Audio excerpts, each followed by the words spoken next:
ahensyang nakapag-remit ng 1 bilyong piso o higit pa sa pamahalaan. Kabilang ang ahensya sa top 3 dividends contributors na GOCCs. Noong nakaraang taon ay nakapag-ambag ito ng 5 bilyong piso bilang cash dividends at advances sa National Treasury para sa dividend year 2020. Nauna rito, ang PAGCOR ay nakapagbigay ng pinakamalaki nitong remittance na 18 bilyong piso bilang cash dividends para sa mga taong 2019 at 2020. Ayon kay PAGCOR Chairman and CEO Andrea Domingo, sa kabila ng pandemya ay patuloy ang PAGCOR sa paghatid ng mga social responsibility programs nito at pagpondo sa mga programa laban sa COVID-19 at mga gawain para maibsan ang epekto ng nagaganap na digmaan sa pagitan ng Russia at Ukraine. Dagdag ni Domingo, nagawa ng ahensyang makapag-ambag ng malaki sa pamahalaan habang marahang bumabangon ng bansa mula sa epekto ng pandemya at pagbabalik sa normal ng gaming operations sa bansa. DWIZ!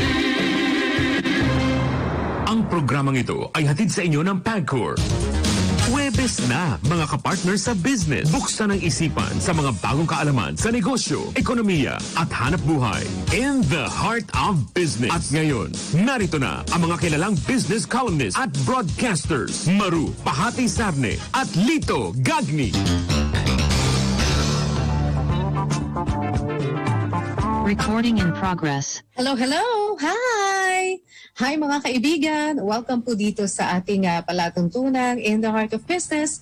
Ako po si Maru Pahati Sarne. Siyempre kasama ko ang aking partner. Hello, hello. Hi, partner. May kasama ako ng Australian businessman. Oh! Partner Hey, siya ng dating taga-business day, si Dan Umali, who is the friend of the Chief Justice. Oh, okay. He is Sam, can you look at the camera? Here, camera here. Okay, this one.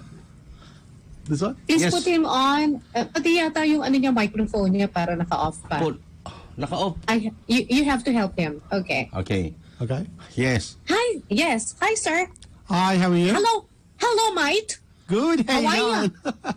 That's a good one. Hello, mate, huh? Naku, Yes, makakaintindihan kaya tayo Yes. dito. Mr. Sam as a big business area. It is called It is called ProCare and Support ProCare. Group. And they needed qualified nurses here because they are expanding. Absolutely. They're going to a next level. You're Oh. there. Yep. Oh, yeah. Finally, I see you, sir. Hi. Yeah, You're yeah. so handsome. He is of Syrian descent. He is. I think he's also looking not necessarily just qualified nurses. He is looking for a wife here. Oh, yes. So, Sir Sam, Yes. ProCare is what? What kind of company is this? Yep. Well, ProCare and Support Group is actually an organisation which actually in the health industry in Australia. What we basically do, we look after all disabled and aged care clients within the Australian government. So we actually get referred to different people, and we get these people on board. So as a support coordinator and HR manager, what we try to do is actually interact with a lot of employees and. What we're looking for, because with the reputation in the Philippines is in getting nurses, which we have seen in Australia across the board, we would love to actually look at and try and find some people from the Philippines to take them to Australia. We're probably looking for now to start with about 5 at least, and then we can progress to a higher number in the future. So, are you going to process their documents, especially the visa? Absolutely. This is part of us, obviously, once we get recommended to the people that we actually get interested in. We will then actually move their details direct to Australia, and with the Australian immigration, the government, we can actually submit their application as sponsors. We will be their sponsors in Australia to come in and work on board.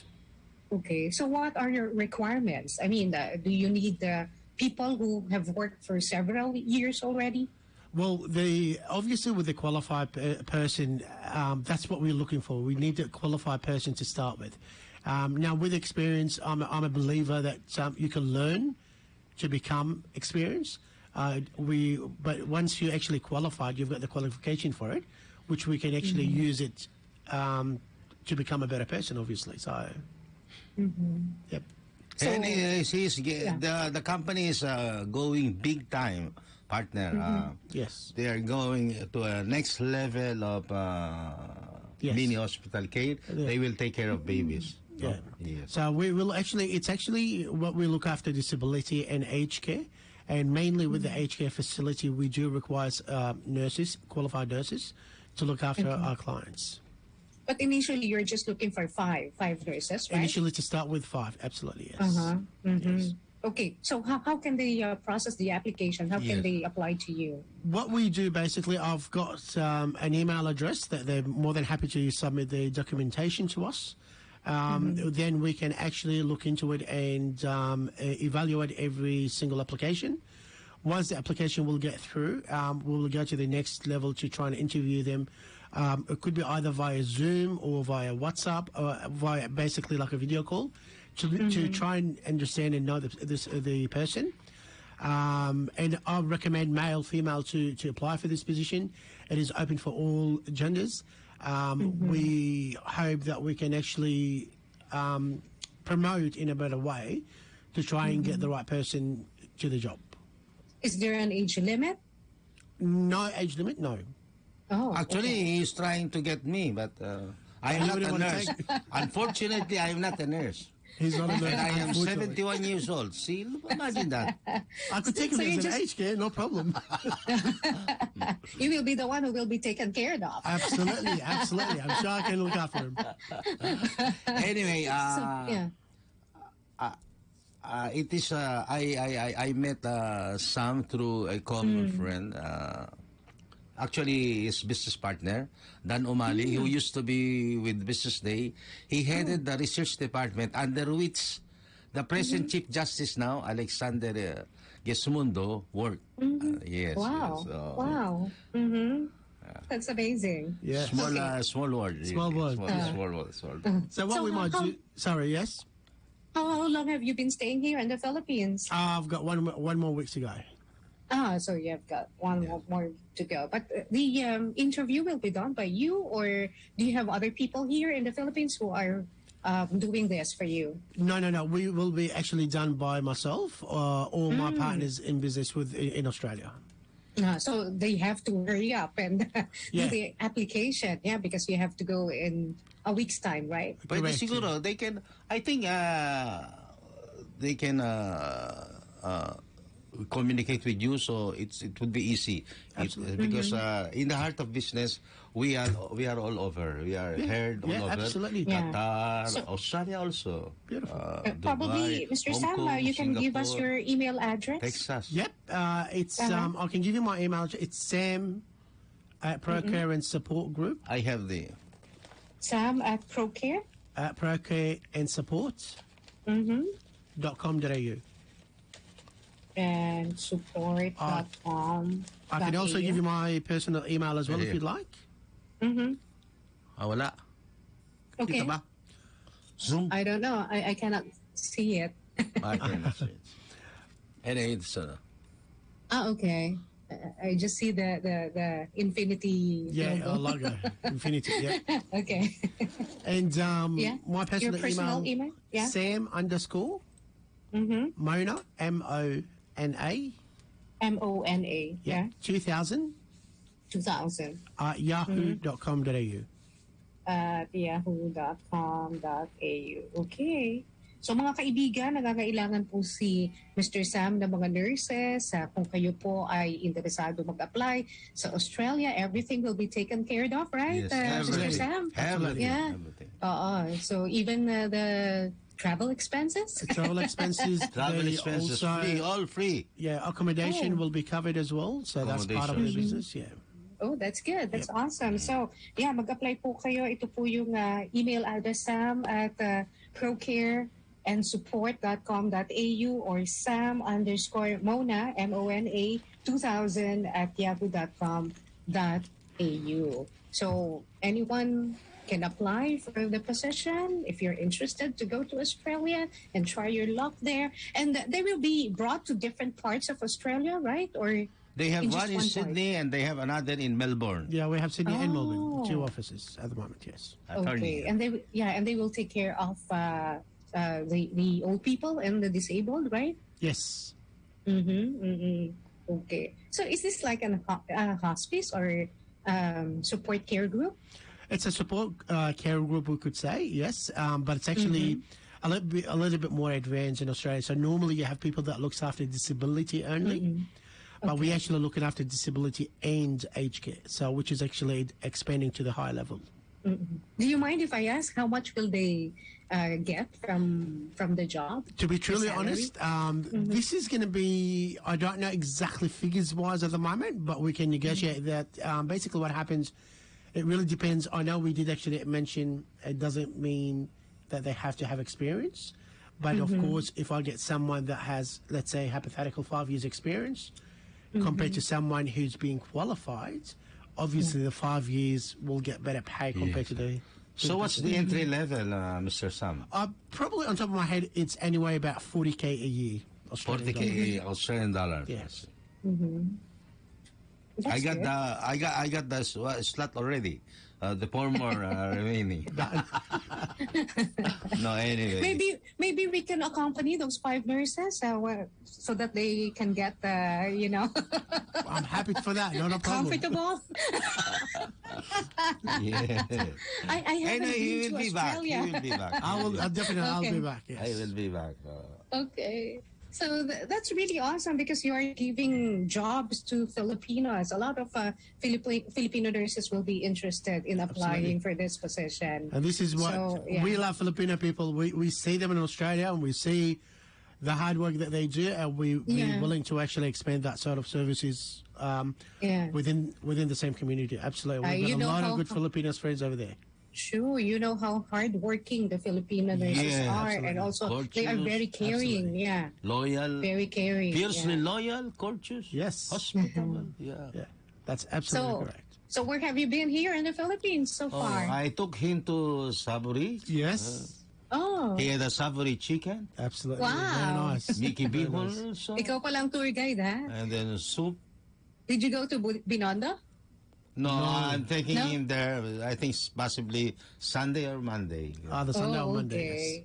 And maybe for the first time, I'm going to try balut. You have to take the jeepney so that you will have the full experience of how Done. to. Yeah. Done. I'll take you on that. Not You a have problem. done that? No, I haven't done it, but I want to do it. I'll do it. Okay, yeah, you have to do it so that you'll know how it is to travel around Metro Manila. It's crazy out Exactly. here. That's very true. So how do you love the weather? The The people? weather, it's hot, but this weather, it's more sort of like Queensland tropical. In Queensland, Queensland. we have the same sort of... I see. Oh, okay. in Sydney at the moment, it's very cold, so we're talking about Yeah. 7-8 degrees at the moment. Wow. But it's winter time there. But love summer. I love the hot weather. I think it's very nice. So is this your first time here in the Philippines? Second time. Oh, it's already your second Yeah. time. So how long have you been here? How long have you been in the business of taking care of sick 3 people? years. 3.5 years. About 3.5 years. We're 3.5 almost years. going through 4 years now. Yes. Oh, okay. Yeah. But is this the first time that you're Filipinos? as, Yes, that's nurses? the first time, yes. Oh, okay. That's the first time. So you used to just get it from Australia. From Australia, yes. So local nurses only. Local nurses, yeah. Okay. So mga kaibigan, ulitin po natin na if you're interested, kung kayo po ay nagnanais na makapagtrabaho po sa Australia, you just have to email Mr. Sam for your CV and also your inquiries. Sam_Mona2000@yahoo.com.au or sam@procareandsupport.com.au. Yan po ang inyong email. Do they have to be board passers or do they have to have the TOEFL and the other stuff? Not fully aware of this. This is something that we may have to actually look into from our side through our immigration department, what sort of categories that they do require. But I know for 100% they have to be vaccinated, or at least 2 vaccination. Just and submit your just submit your application, and they will just call you if you qualify for the position. No, wala namang mawawala po. No, mag-email lang po kayo ng inyo pong inquiries and also your CVs. Yeah. Partner? Entry level 40,000 Australia. How much is that in pesos? Ilan ba ngayon? About Ano ba Australian dollar? About 140. That would be how much? 140. I think it's about 140k a month. 140k a month, I see. Oh, that's Sorry, good. not 40, a year. Sorry. No, hold on. I think I've got my numbers wrong. No, I think I've got my numbers wrong. No, that's 1,483,949. Thank you very much. She's better than me in maths. Yeah, that's a year. Yeah, for a year. And that's Yeah. good. That's good. Yeah. 1,483,949.20 a She's year. very good. A year? A year. Yeah. No, actually, the internet is good. She's very good. That's it. Yeah, she's very good. She's the anchor of In the Heart of Business. There you go. I'm a new member here. I think I have to study for 4 years to be a nurse, so that I can go I'll there take you on board straight away. and no work for problem. you. I'll work for you. So that's very awesome, because a lot of people really need work, and they really need this job, and That's absolutely right. it's just too bad that you're just needing 5, but there are a lot of good nurses here in the Philippines. That's great. That And would let's really be honest, chill for this job. Yeah. It's something that goes hand in hand. So we basically, yes, we're giving them the opportunity to work in Australia. At the same time, because of the quality that we will get, that's something that improves our business as well. So we can actually extend to the next level. We may again require more people. So we start building that sort of relationship. How's the COVID situation in Australia right now? A lot better than here. A lot better. So Are you sure? yeah, we don't have to wear masks. So there is no mask. It's already been taken off. You don't have to worry about anything. So it's business as usual already. Yeah, Just business like back in in Singapore. In Singapore, they're maskless already. Yeah, nothing at all. We talked to the defense attaché of Singapore, Yeah. and he said, and they open already. Yeah. And this is what they opened up. At first, they opened only a few countries, but now they open for the rest of the world. So to travel to Australia. So it's already safe to work there in Australia. Absolutely. And Very safe. But you are requiring the nurses to be vaccinated. It's not me. It's actually the government. Oh, So it's upon their entry to Australia, they have to be fully vaccinated. Yes, it's part of the Australian border security. So yeah. How quick would the process be? I mean, if they apply now and the documents are processed, how quick will they get out of the Philippines? Well, it really varies on obviously on the application how fast we get all the info. If we get everything complete, probably say anywhere between 4 to 8 months. Oh, okay. The process will be so just processing the obviously documentation through the immigration department, and then forwarding that information back to obviously to the Philippines, and then it gets all processed. I'm just waiting for the visa basically. Okay, magandang oportunidad po ito. Yes, This is a it's very a great good opportunity Absolutely, yeah. for our Filipino nurses. Because there are no, there are no placement fees that the nurses will have to pay. Biruin mo lahat sponsored, di ba? Pati pamasahe, pati accommodation. di ba? fee. Yeah, no accommodation. Yeah, wala ka nang iintindihan, and even the visa, of course. Yung mga nakikinig dyan, mga mga nakikinig dyan sa In the Heart of Business, kung meron po kayong kilala, sabihin po ninyo kay Ma'am Maru. Kung hindi nyo na po yung email address, sige, i-message nyo po ako at ipapadala ko po sa inyo ang email address ni Mr. Sam. So, Mr. Sam, what is your favorite Filipino food so far? Pancit. Pancit, yes. I have to say I love pancit. it. It's The beautiful. rice noodles, yeah. Yes, absolutely. You That's love very it, huh? Okay, how about adobo? Have you tasted adobo? I tried adobo chicken. Yes, Yes. love it Adobo too. It's chicken, very nice. adobo. Yes, It's good also, huh? and I like Do you have cassava cake. That's Kasama Kasama cake. cake. Ah, Uy, very nice. meron dyan sa tapat, partner. Bigyan mo siya. Meron sa tapat? Sige. Just sa tapat ng City State. There's a store in front of our building. beautiful. Yeah. That's good. Maybe we'll try it. Maybe my partner can bring you there. Absolutely. Okay. So anyway, so we are very glad that you are sharing this wonderful news to us because, at this point, everyone wants to recover from all the financial losses that they incurred because of the COVID-19 problem. And a lot of nurses also returned to the Philippines because they had to stop working from where they used to work. That's so correct. this will be another chance for them to get work. Yeah. Hopefully everything will be okay Okay. and peaceful. Yes. Partner? Yes. Oo. Meron ka pa bang mga gustong itanong kay Mr. Sam? Ikaw, No, all good. All done. I see. You're all What done. other business are you looking into? Outside of this healthcare. Well, maybe one day I'll have a place here to live in. I think I'll retire. You should. Eventually, I will retire in Philippines. You're retired in the Philippines. Yeah. Have you gone to the beaches? I have been to a couple of beaches. Yes. Yeah. Is it nicer here than in Australia? Well, in Australia, we actually Yes. a lot bigger. There's beaches everywhere. And there are lots of sharks in There's Australia. a lot of sharks, believe me. Yeah, oh yeah. There's a lot of sharks.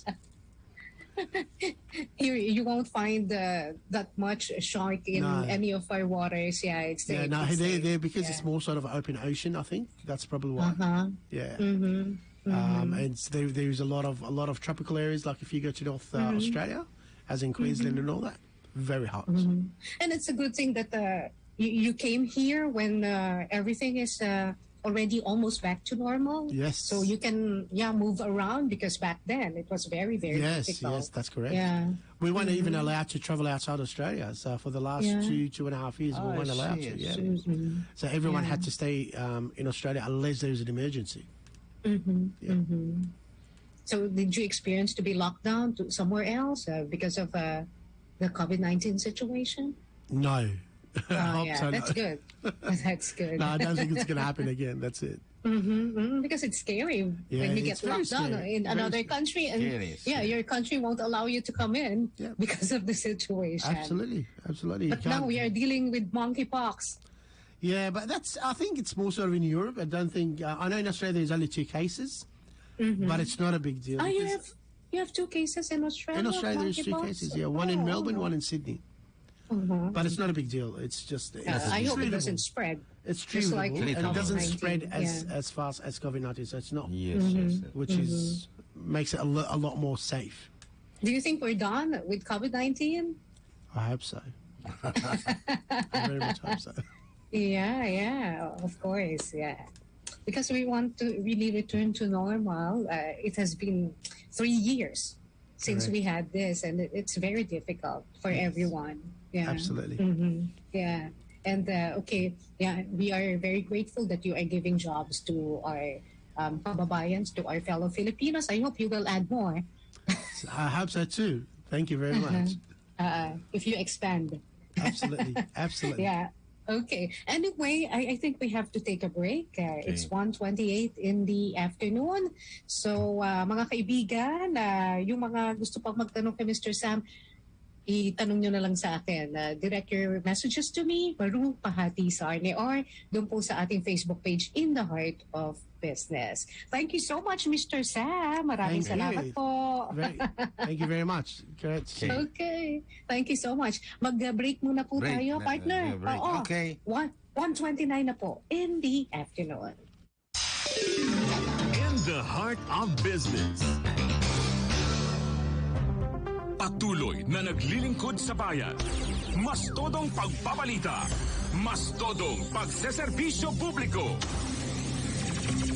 Ito ang DWIZ 882. Mas todong lakas. Mas pinakikinggan ng buong bansa. Ngayong pandemya, alagaan ang kalusugan. Uminom ng 8 hanggang 12 baso ng tubig at regular na mag-ehersisyo. Huwag kalimutang magsuot ng face mask at face shield kung lalabas. At ipatupad ang 1 hanggang 2 metrong distancing. Isang paalala mula sa MX3.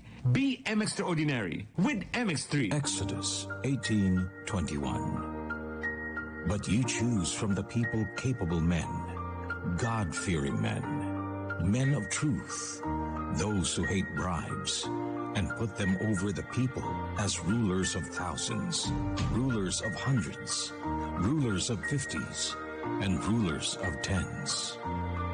Ang mabuting balita ay hatid sa inyo ng MX3. DWIZ 882 sa komentaryo numero 1. Karambola. Sa pool si Jarius Bondo. Teka, alas 4:30 na. At laban para sa karapatan.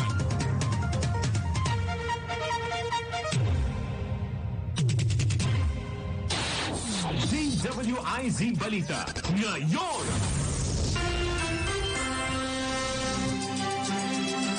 Magtatalaga ng isolation facilities ang Department of Health o DOH sa gitna ng banta ng monkeypox virus na kumakalat na sa 12 bansa.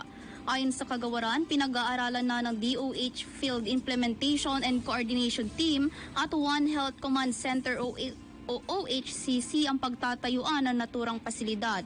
Samantala, wala pang naitatalang kaso ng monkeypox virus sa bansa, ngunit umabot na sa 219 confirmed cases ang na-detect sa buong mundo sa labas ng mga bansa kung saan ito ay endemic.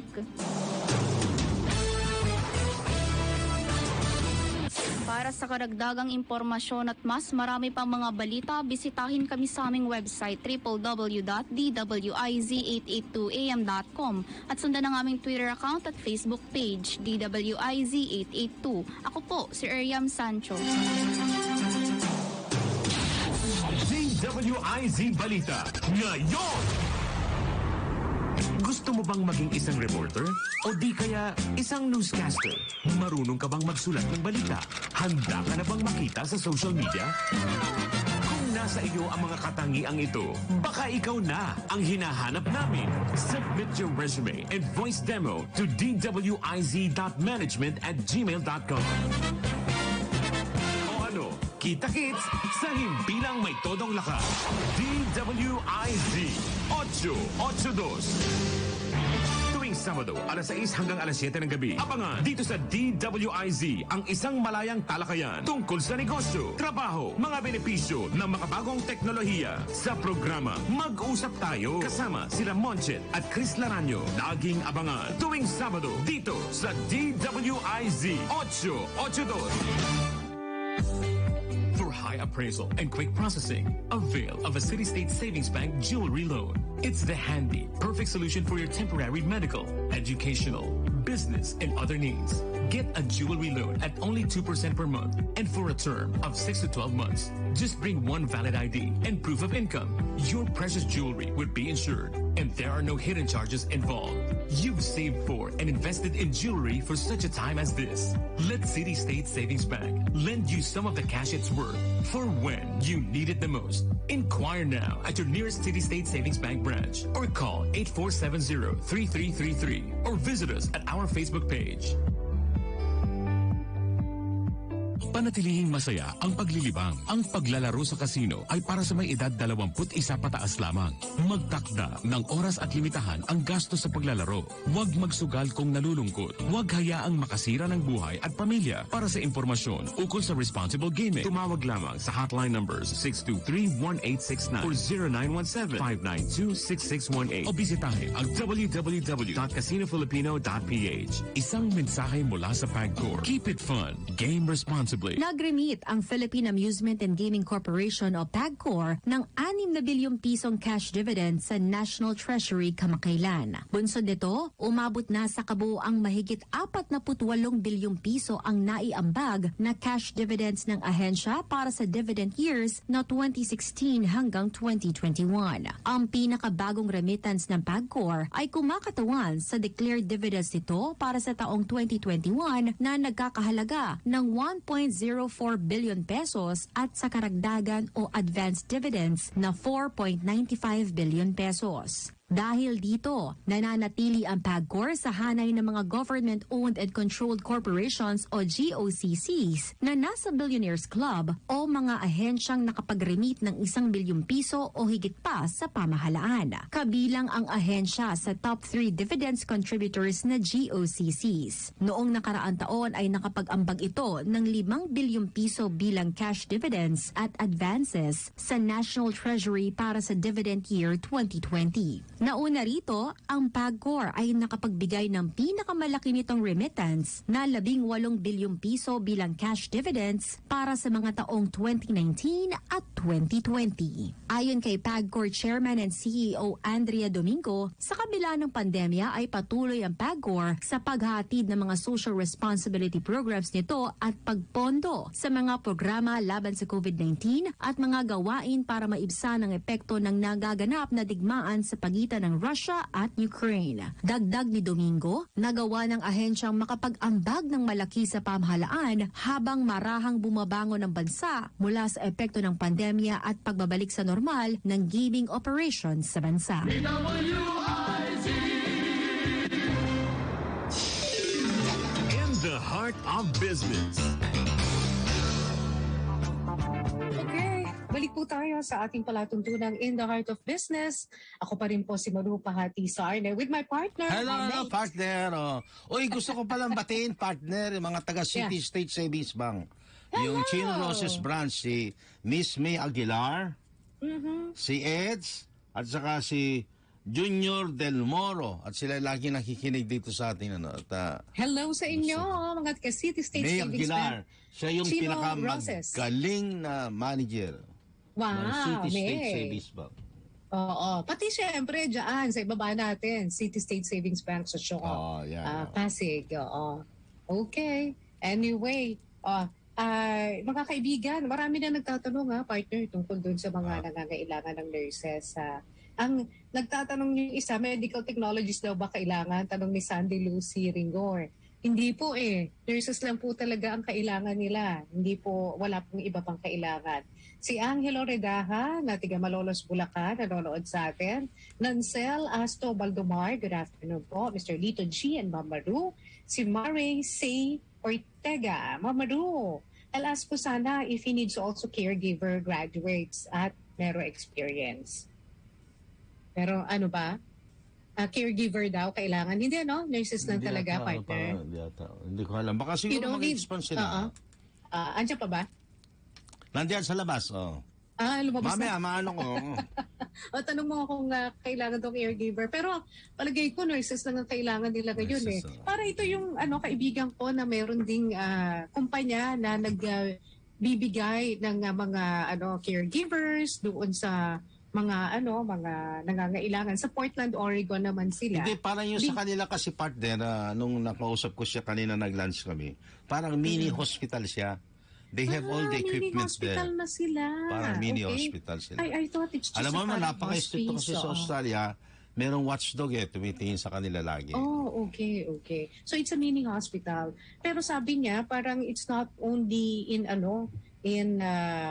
one part of Australia, No, nasa Sydney sila, may Melbourne. Sydney and then Melbourne. they're going So to that's a mini expand. hospital They're pala, going to kaya. expand their facilities. Ako Mga kakaintindi 3.5 ko years kanina, parang, alam mo yun, yung parang support Hindi kasi ang group kagandahan na nyo sa kanila. nagbibigay lang ng mga nurses sa... May watchdog, and then kasi doon, marami daw nag-set up doon din, may nanloloko. Merong sabi niya, word niya kanina was misuse ng mga, yung in-offer nila, kaya ganun. Pero sila, naman. Siguro ito yung mga nagpapagaling na lang mula sa malaking ospital. Tama. Di ba kasi merong mga aftercare, kunyari na surgery. Hindi naman pwede yan na magtagal na matagal sa ospital. Kasi malulugi yung ospital. Oo. Hindi, tsaka syempre, tawag dito, malaki rin gagastos ng pasyente. So, nililipat sa mas maliit na ospital para mas maliit na care group na lamang ang magsusupport sa kanila. Tama, So, mga after surgery or after whatever na nangyari sa kanila sa ospital.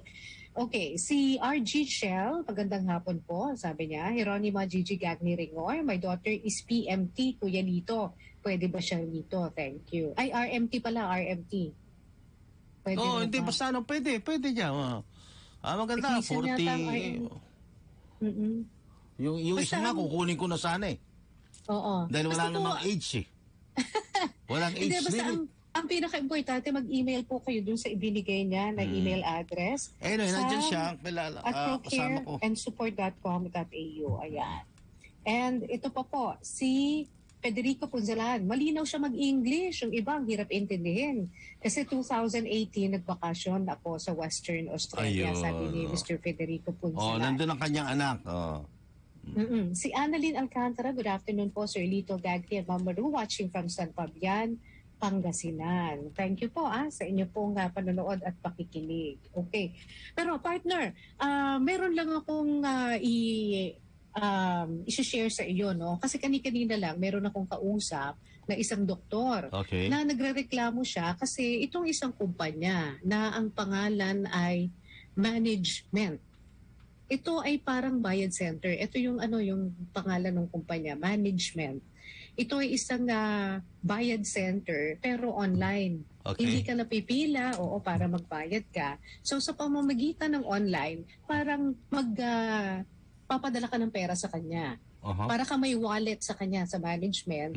At pagkatapos ito ay pinapatakbo ng Togitech Incorporated na nandiyan sa may Paseo de Rojas, Makati. Okay. Ngayon, ang nangyari kasi, partner, naghuhulog daw sila ng kanyang asawa ng para sa SSS nila. So, doon niya pinapadala kasi nga parang bayad center ito.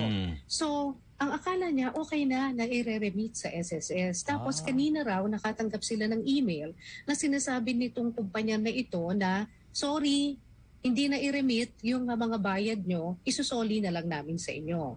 So ang pera nasa kanila naman. Kaya lang ang kinaiinis nito nga nagrereklamo, paano yan? Di nabungi yung kanilang paghuhulog sa SSS.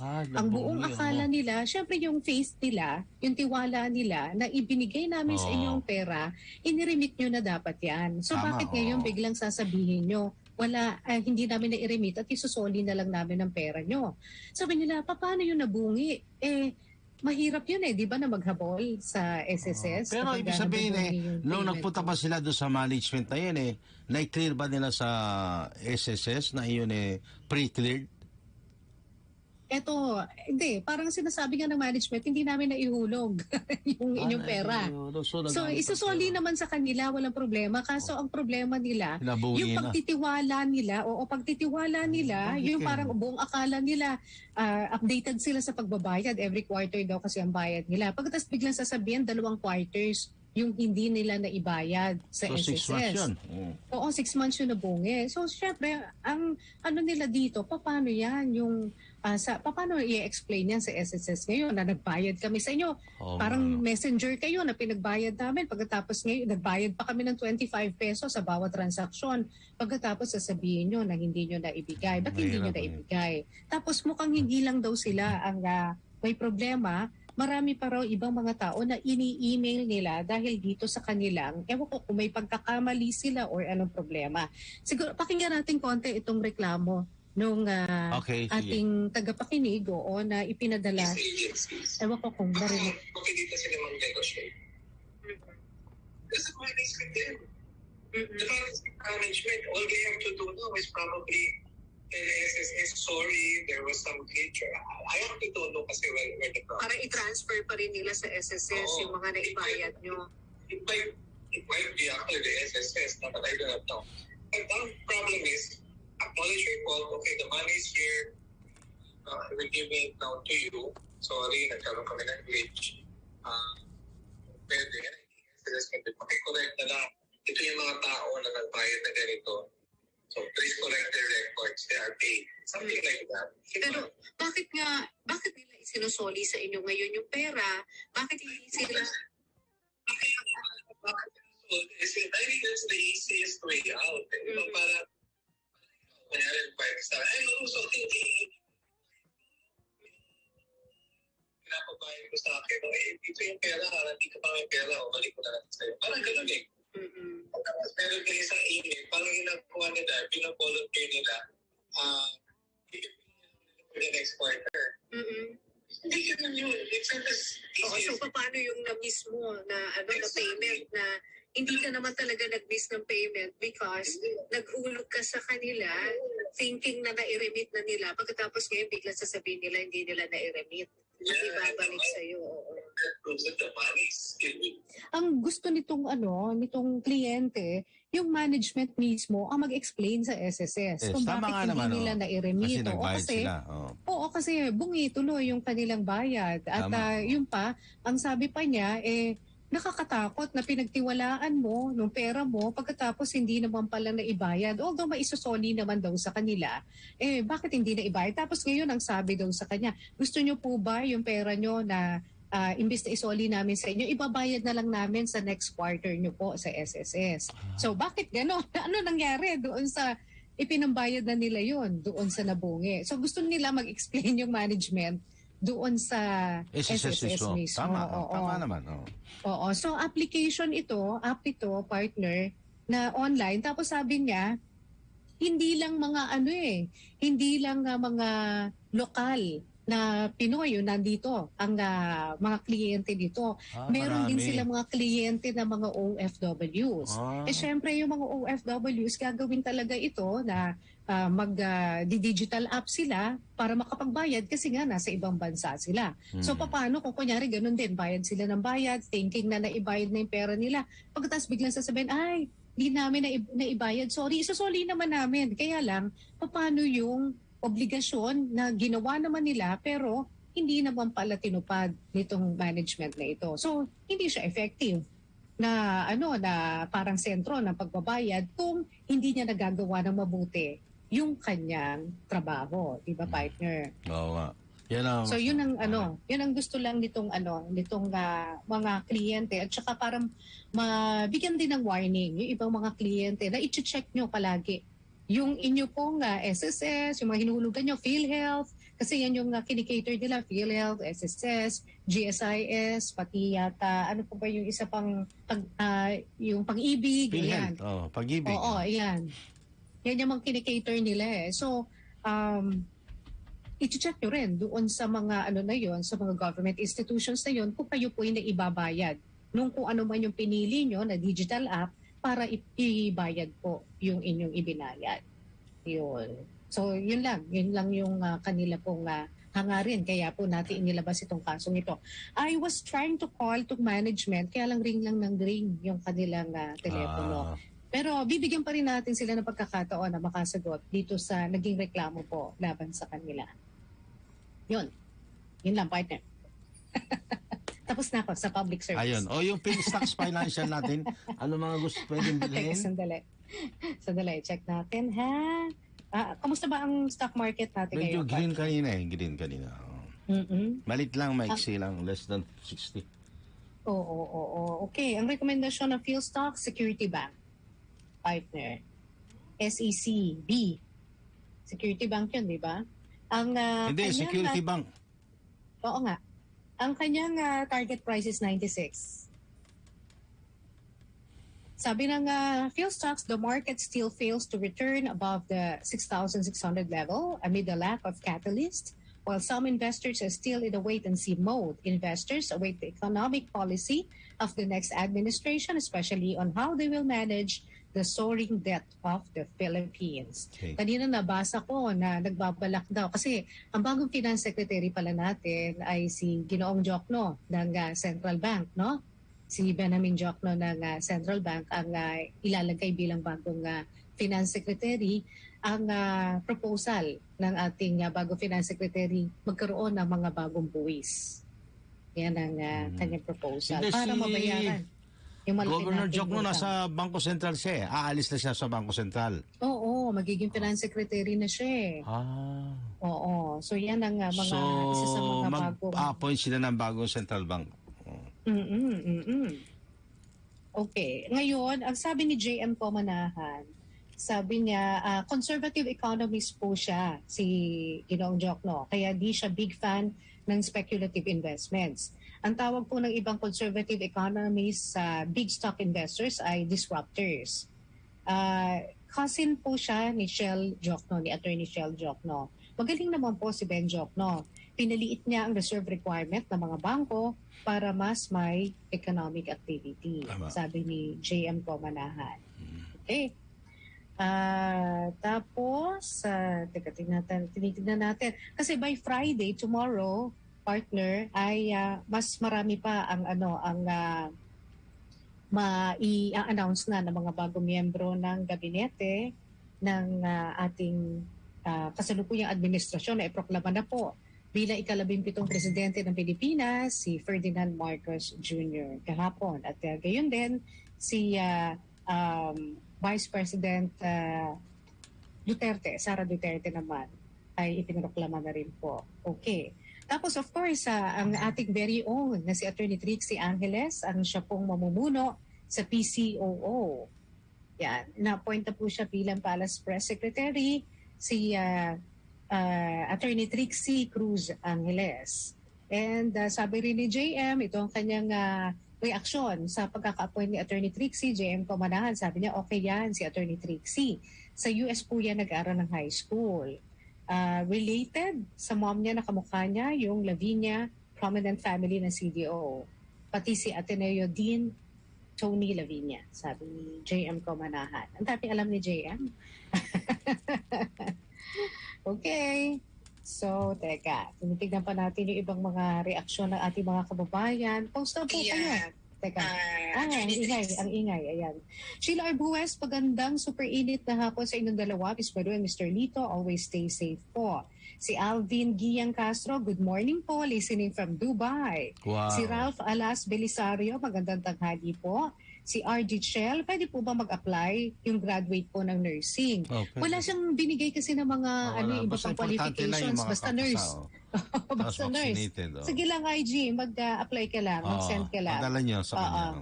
Si Arnel Kuanan Talatagod, pasend naman ng email. Ito po, pinost ko na po dito sa ating Facebook page na kung saan nag-e-ere po tayo. Pinost ko na po yung email. Pero kung gusto niyo pong marinig, ito, sam@procareandsupport.com.au o kaya sam_mona2000@yahoo.com.au.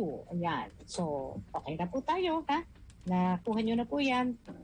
And si Ate Liza Aquino rin, nanonood at nakikinig din ngayong araw na ito. Sabi ni Ate Liza, nung kabataan daw niya, siya ay naka-work from home. Oo, tapos sabi niya, teka, asan na ba yung kanyang reaksyon na yun? Hindi ko kasi nabasa nung last time na tayo ay nag-programa. Pero ang sinasabi lang niya, pinag-work from home din daw siya nung kanyang tatay. Tapos, maayos daw nung panahon na yun nung siya naka-work from home. Talagang mas maganda work from home, partner, di ba? Oo. Kaya lang, yung ibang mga employers kasi, gusto nila syempre, nandun talaga hands-on yung mga empleyado. At saka, may mga nagre-reklamo kasi, kung kunyari mga call center, may mga nagre-reklamo na ang ingay doon sa background kung kanilang mga kinakausap. Kaya hindi sila magkaintindihan. Ayun, sabi niya, when I was young, Papa allowed me to work from home. He trusted me. I was able to maximize my time and the telephone use. Sabi niya. Kasi nagtatawag siya ng mga kliyente dati. So, talagang pwede na kahit nasa bahay lang yung kanyang gawain. Tama. Ayan. Okay. Ano raw magandang bilhin kayo na stocks, partner? Ako yun lang yung mga pang construction lang muna ako. Okay. So ito, ang rekomendasyon nga po, Security Bank, tapos may isa pang rekomendasyon, itong itong Philstocks Teka, hinahanap ko lang, partner, hindi ko makita yung isa pa nilang rekomendasyon para po inyong bilhin daw kung sakaling kayo po ay papasok na sa stock market.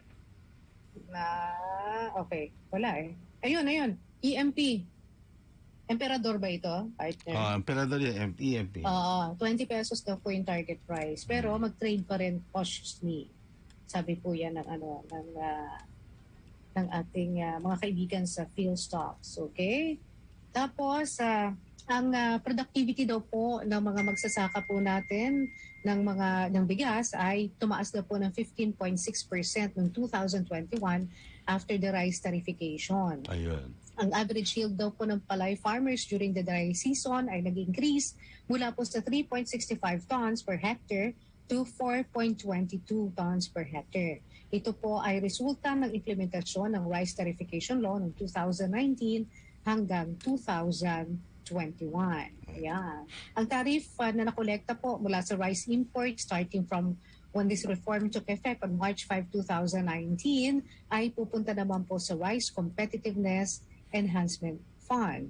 Doon po sa yearly budget daw po na 10 billion pesos ng RCEF, ang 3 billion po ay ina-allocate para po sa libreng distribusyon ng mga inbred certified seeds. Nagpapamahagi po sila ng mga sasaboy na mga para ipang tatanim po nating bago na mga palay. Another 5 billion pesos daw po ay binibigay naman para sa libreng distribusyon ng mga farm machinery at mga equipment at 1 billion each for credit support and training of farmers and extension. So, puntahan nyo po itong Rice Competitiveness Enhancement Fund na ito, ha? Baka may madukot po kayo dyan para matulungan po kayo sa inyong pagsasaka. Okay? Yung sa Rice Competitive Enhancement Fund, marami silang nabibili. Mga 5 million usually dinadala yan sa farm mechanization. And then ang ginagawa nila, nilalagay yung mga traktora, mga pang mechanized farming, rice farming, doon sa mga cooperatives, and then hihiramin ng mga farmers para tumaas nga ang productivity kasi kulang nga hindi nga mechanized yung farming natin. Maraming lugar. Tapos yung sa inbred naman, yung pati hybrid rice, pinapamahagi yan ng gobyerno. Actually, dati nga 10 billion ang kanilang target na nare-raise doon sa rice tariffication law, pero umaabot siya ng 12, minsan 13 billion. Total na, since 3 years ago, 46 billion na yung kanilang na-raise. Where before, wala silang nare-raise kasi nga, kung sino lang nag-apply sa National Food Authority, yun ang binibigyan ng quota, ng rice import quota. Ngayon, anybody can now import rice as long as they pay the correspondent customs duties and tariff. Okay, merong kapapasok na balita. Thank you so much, Jeric Barreto, sa pag-share mo. Si President-elect Ferdinand Bongbong Marcos Jr. po itinalaga si Fred Pascual bilang susunod na Department of Trade and Industry Secretary at Manny Bonoan naman po bilang susunod na Department of Public Works and Highways Chief sa ilalim po ng kanyang administrasyon. So ito po yung mga bagong cabinet members pa. DTI, Fred Pascual, ang DPWH naman, Manny Bonoan. Okay, tapos kanina ay nagbigay na rin pala ng pahayag sa BSP si bagong Finance Secretary Benjamin Jokno na tinanggap na nga niya yung imbitasyon para maging Finance Secretary. Ang sabi niya, "It is an honor to serve the Filipino people in my current and any future capacity.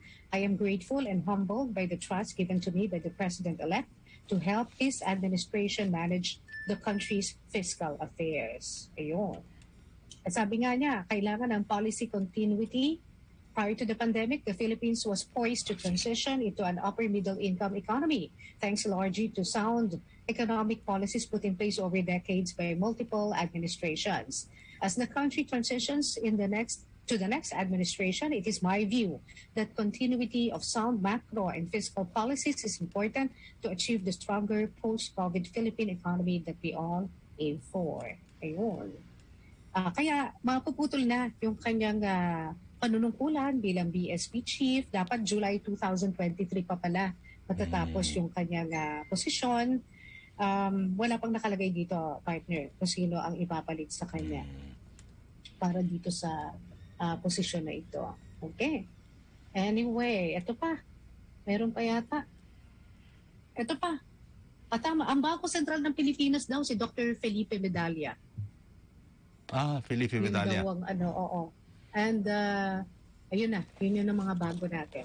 Anyway, nako, thank you so much, Jeric Barreto, at sa lahat ng ating mga kasamahan dyan sa DWIZ, sa social media, sa News Center, sa pamuno po ni Judith Estrada Larino, at gayon din po sa engineering natin. Maraming salamat. Susunod na si Miss Aida Gonzalez sa Buhay Metro. Mamaya pong gabi ay sakit sa puso ang ating pag-usapan, yung mitral valve prolapse at gayon din cancer ng mga bata.